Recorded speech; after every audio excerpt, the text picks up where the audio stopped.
បាទជំរាបសួរប្រិយមិត្ត SK Media ទាំងអស់គ្នាតើអ្នកទាំងអស់គ្នាដែលឃើញកន្លែងនៃត្រីវាកាយថ្លាងនៅអត់ហើយបើអ្នកដែលមិនដែលឃើញខ្ញុំសូមបង្ហាញថ្ងៃនេះខ្ញុំបានដើរមកជួបកន្លែងនៃវាកាយថ្លាងនៅបន្ទាប់ពីភ្លៀង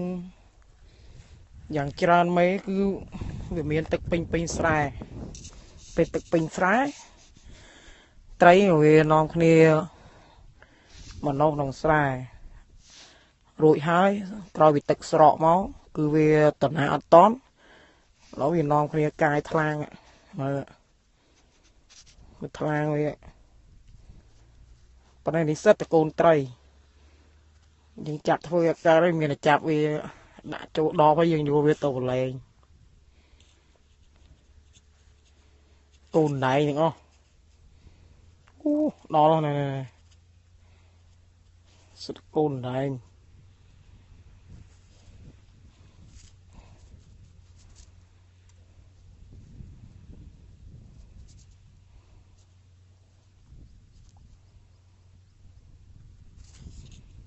នេះ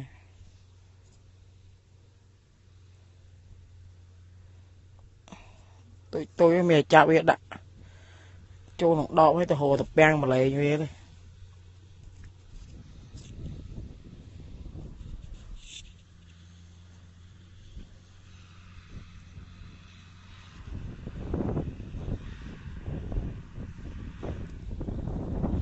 សកូនណៃយើងនាំគ្នាមកធ្វើឥឡូវយើងបានមកដល់ទៅពាំងទឹកហើយមកដល់ទៅពាំងយើងចាប់ដើមប្រឡែងវា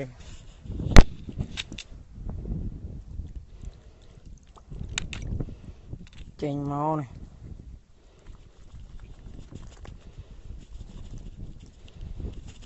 ត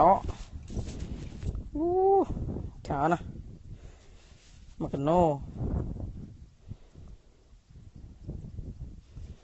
តចូលទៅពាំង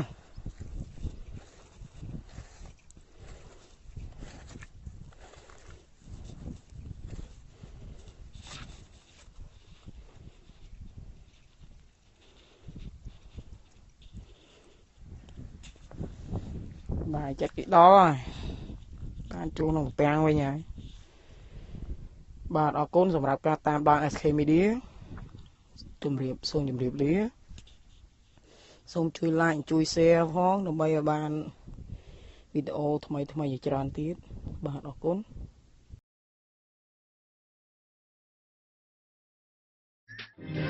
SK Media